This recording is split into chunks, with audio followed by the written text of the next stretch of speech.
Hello दोस्तों, मेरे YouTube channel Hindi पाठशाला में आप सभी का स्वागत है। आज के वीडियो में हम कक्षा छठवीं के हिंदी पाठ्य पुस्तक छत्तीसगढ़ भारती के पाठ 2 एक टोकरी भर मिट्टी नामक पाठ का प्रश्न अभ्यास करेंगे। पूरा प्रश्न उत्तर जानने के लिए आप वीडियो को पूरा देखना और जो मेरे चैनल में नए हैं वे मेरे चैनल हिंदी पाठशाला को सब्सक्राइब भी कर देंगे।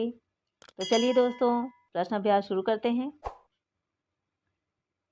पाठ का पहला प्रश्न है, जमींदार विधवा से झोपड़ी हटाने के लिए क्यों कह रहा था?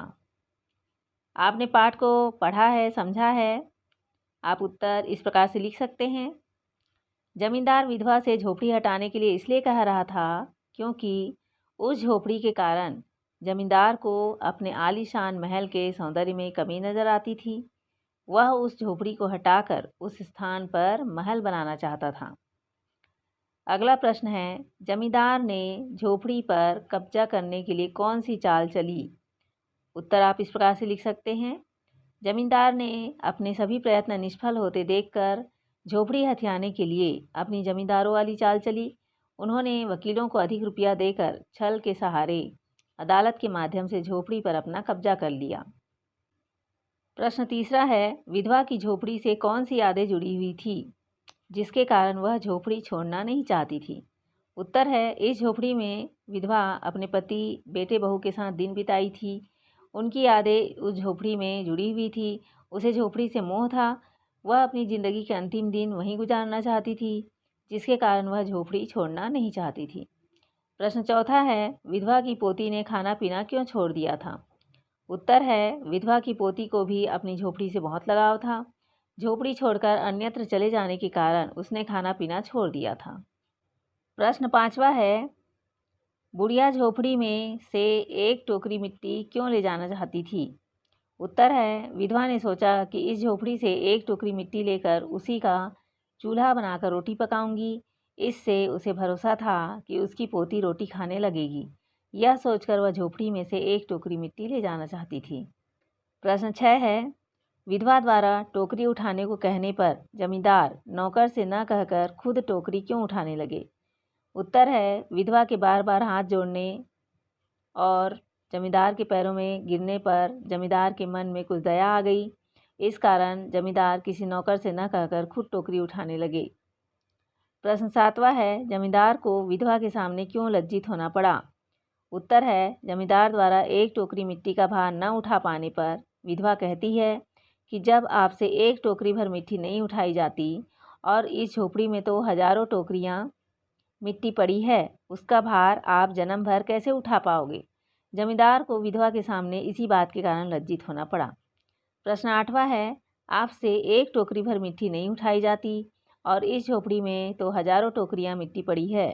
विधवा के इस कथन के पीछे क्या भाव रहा होगा? उत्तर इस प्रकार से लिख सकते हैं। विधवा के इस कथन के पीछे यह भाव रहा होगा कि जब आप एक टोकरी मिट्टी नहीं उठा पा रहे हैं तो मेरी इस झोपड़ी में हजारों टोकरियां मिट्टी पड़ी है, उसका भार कैसे उठा पाएंगे? अर्थात आप मेरी इस झोपड़ी को छल पूर्वक हथिया रहे हैं।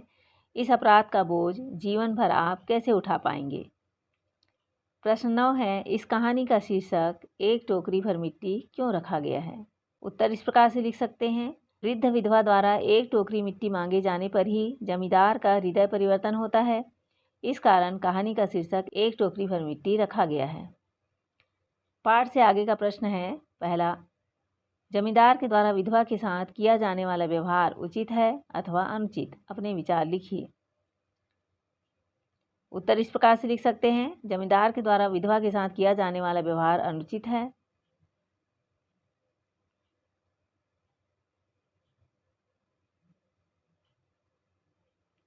यहाँ पर जमींदार द्वारा किसी गरीब विधवा की जमीन हथियाना, अपने कब्जे में लेना कदापि उचित नहीं है, क्योंकि विधवा असहाय थी। उसकी 5 वर्षीय पोती के अलावा उसके घर में दूसरा और कोई व्यक्ति नहीं था जो उस विधवा का पालन पोषण कर सके। उस झोपड़ी के अलावा विधवा के पास कुछ नहीं था जिसमें वह गुजर बसर कर सके। प्रश्न दूसरा है, वकीलों का कार्य न्याय दिलाना होता है, परंतु इस पाठ में जमींदार वकीलों की मदद से गरीब विधवा की झोपड़ी पर कब्जा कर लेता है। वकीलों का जमींदार का साथ देना उचित था या अनुचित, लिखिए। तो यहाँ पर आप अपने विचार लिख सकते हैं कि वकीलों का जमींदार का साथ देना अनुचित था, क्योंकि विधवा गरीब और बेसहारा थी। उसके पास उस झोपड़ी के अलावा रहने के लिए और कोई जगह नहीं थी। लेकिन जमींदार ने पैसे के बल पर उस झोपड़ी पर वकीलों के माध्यम से अदालत जाकर अपना कब्जा कर लिया। वकीलों के इस कृत्य से न्याय पर समाज का विश्वास नहीं रहेगा। प्रश्न तीसरा है, जमींदार ने विधवा की ज़मीन को गलत तरीके से हथिया लिया था, जिसे उसने बाद में वापस भी कर दिया। ज़मीन वापस करने के पीछे क्या कारण रहे होंगे, लिखिए। उत्तर है, विधवा द्वारा कहे वचन सुनने के बाद जमींदार को अपनी गलती का एहसास हुआ होगा, जिसके कारण उसने वृद्धा से माफ़ी मांगकर उसकी झोपड़ी वापस कर दी। यही विधवा को ज़मीन वापस करने के कारण रहे होंगे। प्रश्न 4 है, अभाव में ज़िंदगी गुजारने वाले कई लोग हमारे आसपास रहते हैं। उन्हें देखकर आपके मन में किस तरह के भाव उत्पन्न होते हैं, लिखिए। यहाँ पर आप अपने विचार लिख सकते हैं, जैसे यहाँ लिखा हुआ है। अभाव में ज़िंदगी जीने वालों को देखकर हमारे मन में दया व सहयोग के भाव उत्पन्न होते हैं।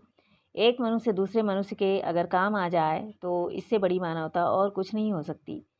सुख के साथी सब होते हैं, लेकिन जो दुख में साथ दे वही सबसे बड़ा साथी होता है।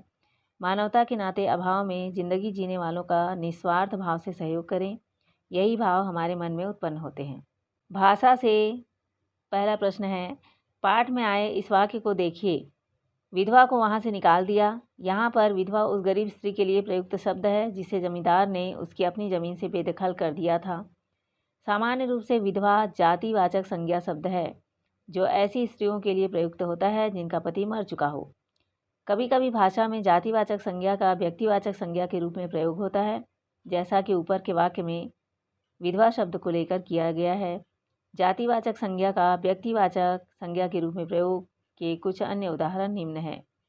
मैं पूरी जाने वाला हूँ, पुरोहित ने कथा सुनाई, इस आदमी ने चोरी की है। तो यहाँ पर ये वाक्य जो है वो जातिवाचक संज्ञा का उदाहरण होते हुए व्यक्तिवाचक संज्ञा के रूप में यहाँ पर शब्द का प्रयोग किया गया है, जैसे पूरी, पुरोहित और आदमी। ये जातिवाचक संज्ञा के उदाहरण हैं, लेकिन इस वाक्य में व्यक्तिवाचक संज्ञा के रूप में इसका प्रयोग हुआ है।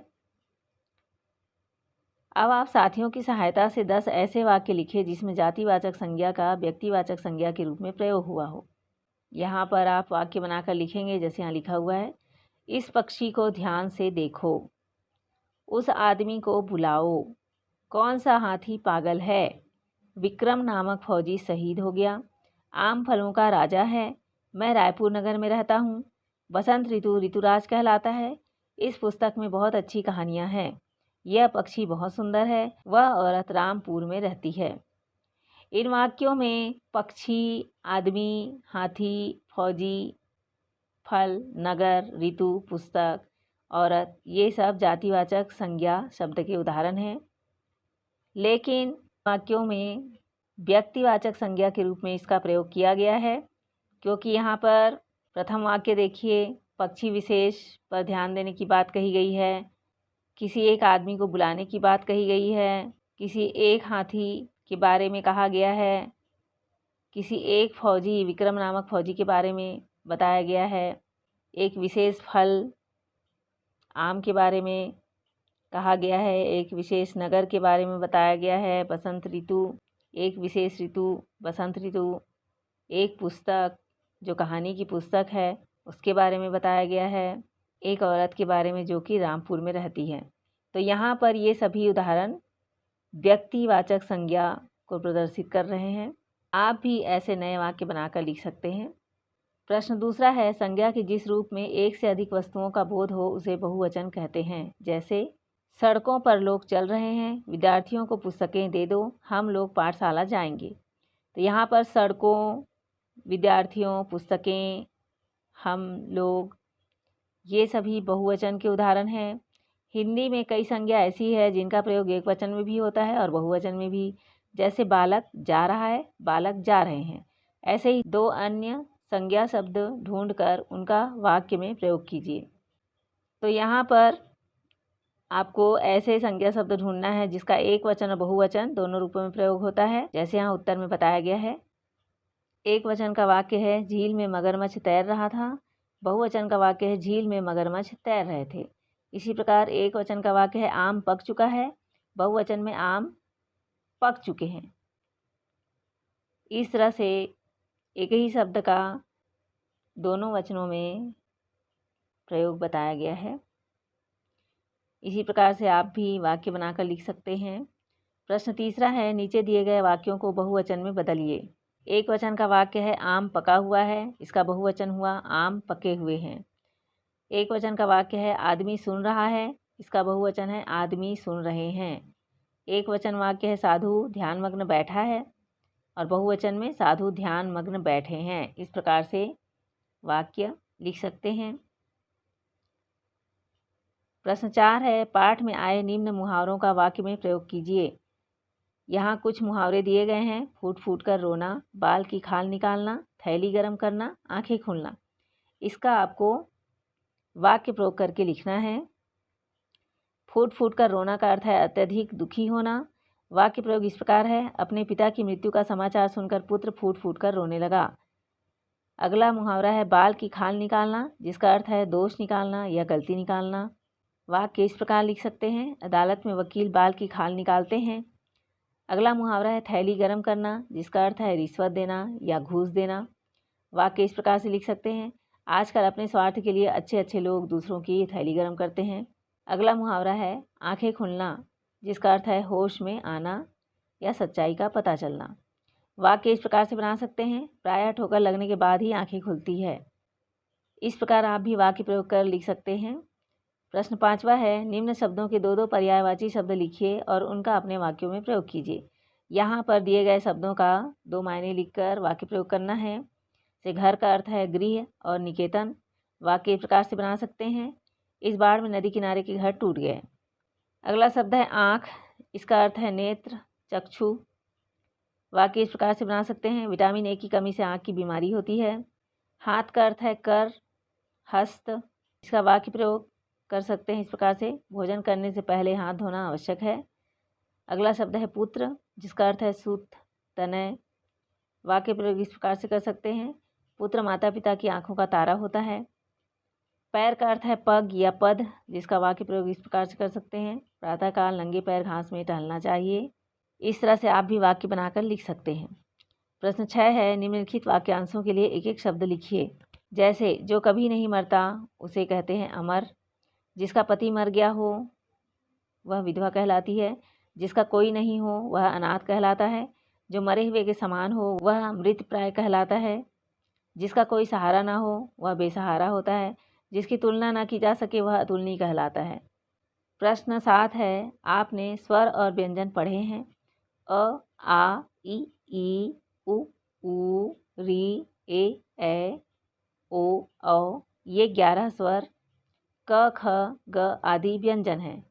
हिंदी में 11 स्वर, 2 अयोगवाद और 39 व्यंजन होते हैं।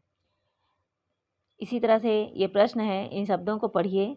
अपना, उठा, आप, इस, और, एक, ऊपर, ओस। इस शब्दों में आप देखेंगे कि कहीं भी 2 स्वर एक साथ नहीं आए हैं। आए, आओ शब्द में 2 स्वर वर्ण एक साथ आए हैं। आप ऐसे 4 शब्द सोचकर लिखिए जिनमें 2 स्वर एक साथ आए हो। तो यहाँ उत्तर में लिखा गया है आई, आइए, आऊँ, उई। ये स्वर वर्ण वाले शब्द हैं जिसमें 2 स्वर आए हैं एक शब्द में। इस प्रकार से आप भी शब्द लिख सकते हैं। प्रश्न 9 है, इन शब्दों की रचना समझिए। वहीं, वहाँ धन ही से मिलकर बना है। कहीं, कहाँ धन ही से मिलकर बना है। आप इसी प्रकार इन शब्दों की रचना कीजिए। तभी, सभी, तुम्ही, अभी, कभी। ये शब्द दिए गए हैं, इनकी रचना आपको करना है जैसे यहाँ किया गया है। तभी तब और ही से मिलकर बना है। तुम्ही, तुम और ही से मिला है। कभी, कब और ही से मिलकर बना है। सभी, सब और ही से मिलकर बना है। अभी, अब और ही से मिलकर बना है। प्रश्न 10वां है, निर्धन व्यक्ति के दैनिक जीवन पर 10 वाक्य लिखिए। आपने अपने आसपास निर्धन और गरीब व्यक्ति को देखा होगा, उसके दैनिक जीवन के बारे में आप यहाँ पर कुछ वाक्य लिख सकते हैं। जैसे यहाँ लिखा है, निर्धन व्यक्ति झोपड़ी में रहते हैं। निर्धन व्यक्ति रूखा सूखा भोजन खाते हैं। तीसरा, ये फटे पुराने वस्त्र पहनते हैं। चौथा, ये दूसरों की दया पर निर्भर रहते हैं। पाँचवा, प्रायः शिक्षा मांगकर गुजारा करते हैं। छठवां, समाज में प्रायः इन्हें आदर प्राप्त नहीं होता। सातवां है, अमीरों के द्वारा इनका शोषण किया जाता है। आठवां है, समाज में प्रायः इन्हें नीची दृष्टि से देखा जाता है। नौवां, प्राकृतिक आपदा के शिकार होते हैं। 10वां, इनका जीवन दुखों व कष्टों से भरा होता है। इस प्रकार से आप भी किसी निर्धन व्यक्ति के प्रतिदिन के जीवनचर्या के बारे में लिख सकते हैं। तो यहाँ पर दोस्तों इस पाठ के सभी प्रश्नों के उत्तर को समझाया गया है। इस पाठ का एक्सप्लेनेशन वीडियो मैंने बनाया है, जिसके लिंक डिस्क्रिप्शन बॉक्स पर दिए गए हैं। उसे क्लिक करके आप पाठ को पूरी तरह से समझ सकते हैं। दोस्तों यदि ये वीडियो अच्छी लगी हो तो अपने दोस्तों के साथ ज़रूर शेयर कीजिए, लाइक कीजिए और मेरे चैनल को भी सब्सक्राइब कर दीजिए। हम अगले पाठ में फिर मिलेंगे दोस्तों। Thank you.